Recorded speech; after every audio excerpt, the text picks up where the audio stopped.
بسم اللہ الرحمن الرحیم۔ حضرت امام علی علیہ السلام اور ایک شیطان نما جن کا واقعہ۔ وہ جن جو کہ حضرت آدم علیہ السلام سے بھی 20,000 پہلے زمین پر پیدا کیا گیا تھا۔ ایک مرتبہ ایسا ہوا کہ مدینہ کے سارے لوگ خوفزدہ ہو کر حضرت محمد صلی اللہ علیہ وسلم کے پاس پہنچے۔ ایک بہت ہی بڑا ہولناک شیطان نما جن مدینہ کی طرف آ رہا ہے۔ وہ شیطان کون تھا اور مدینہ کی طرف کیوں آ رہا تھا، اور حضرت امام علی علیہ السلام نے اس کا مقابلہ کیسے کیا؟ ناظرین، یہ پورا واقعہ اور تفصیل کے ساتھ آپ کو اسی ویڈیو میں بتاؤں گا۔ حضرت امام علی علیہ السلام کے جنگی کارنامے آپ نے ضرور سنے ہوں گے۔ امام علی علیہ السلام کے سوال و جواب کے واقعات سے بھی آپ واقف ہوں گے، اور مولائے کائنات حضرت امام علی ابن طالب علیہ السلام کے وسیع علم کے بارے میں بھی آپ نے ضرور سنا ہوگا۔ لیکن یہ ایک ایسا واقعہ ہے جو آپ نے شاید ہی سنا ہوگا۔ دور نبوت حضرت محمد صلی اللہ علیہ وسلم ایک جن مدینے میں داخل ہوا جو آدھا انسان کی شکل میں تھا اور آدھا جن کی شکل میں، جس کا قد 40 گز لمبا تھا۔ مدینہ کے لوگ ڈر اور خوف کی وجہ سے مسجد نبوی کی طرف آ گئے، اور رسول خدا حضرت محمد صلی اللہ علیہ وسلم کی خدمت میں حاضر ہوئے اور کہا، یا رسول اللہ، اس خوفناک بلا سے ہمیں بچائیے، اور وہ بلا مسجد نبوی کی طرف آ رہی ہے۔ حضرت محمد صلی اللہ علیہ وسلم نے فرمایا، تم لوگ کیوں ڈر رہے ہو جبکہ میں تم لوگوں کے پاس موجود ہوں؟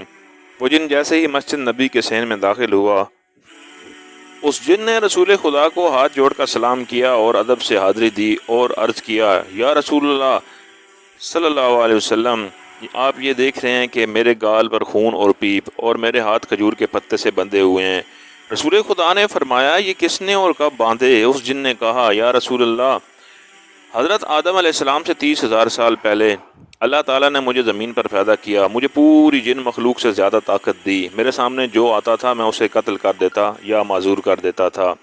ایک دن میرے سامنے ایک بہت ہی خوبصورت نوجوان تھا، وہ جنوں میں سے نہ تھا، اور میں نے چاہا کہ میں اس کو قتل کر دوں۔ میں نے اسے کہا کہ میں تمہیں قتل کر دوں گا، قتل کروں یا معذور کروں؟ اس نوجوان نے کہا، کیوں؟ میں نے کہا، یہ میرے دل کا شوق ہے۔ اور اس نوجوان نے کہا کہ آج تک تم نے کتنے قتل کیے ہیں اور کتنوں کو معذور کیا ہے؟ میں نے کہا، بے پناہ۔ اس نے کہا، آج میں سب کا حساب کر دوں گا۔ مجھے غصہ آیا اور میں نے اس پر حملہ کیا، مگر اس نے میرا حملہ ناکام کر دیا۔ پھر اس نوجوان نے میرے گال پر ایک تھپڑ مارا، اور اس کے ایک تھپڑ سے میں بے جان ہو گیا۔ پھر کھجور کے پتے سے اس نے میرے ہاتھ باندھ دیے، میرے اندر جتنی بھی طاقت تھی اس کے ایک تھپڑ سے ختم ہو گئی۔ میں نے اس کی بہت محنت کی کہ مجھے آزاد کر دو، اور وہ جاتے جاتے میری نظر سے غائب ہو گیا۔ میں اپنی جن قوم کے پاس آیا، سب نے میرا علاج کیا، مگر میرا درد نہ گیا اور نہ ہی میرا خون بند ہوا۔ میں بے بس ہو کر بیٹھ گیا۔ 30,000 سال بعد اللہ تعالیٰ نے حضرت آدم علیہ السلام کو خلق کیا۔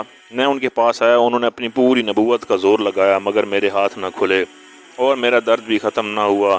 پھر میں حضرت شیش علیہ السلام کے پاس آیا، ان سے بھی کچھ نہ ہوا۔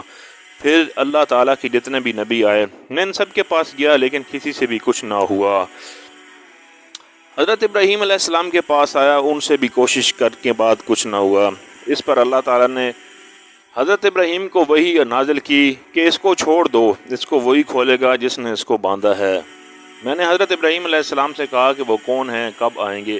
تو انہوں نے آپ صلی اللہ علیہ وسلم کے بارے میں بتایا۔ تب سے میں آپ کا انتظار کر رہا ہوں۔ وہاں پہ صحابہ نے سب نے زور لگایا، سب حیران رہ گئے کہ یہ کھجور کا پتا اتنا مضبوط تھا کہ ہماری تلواروں سے بھی نہ کٹا۔ اصحاب بھی بے بس ہو کر بیٹھ گئے۔ پھر اسی جن نے کہا، یا رسول اللہ صلی اللہ علیہ وسلم، آپ میری آرزو پوری کریں۔ اور اتنے میں ایک شخص مسجد نبوی میں داخل ہوا۔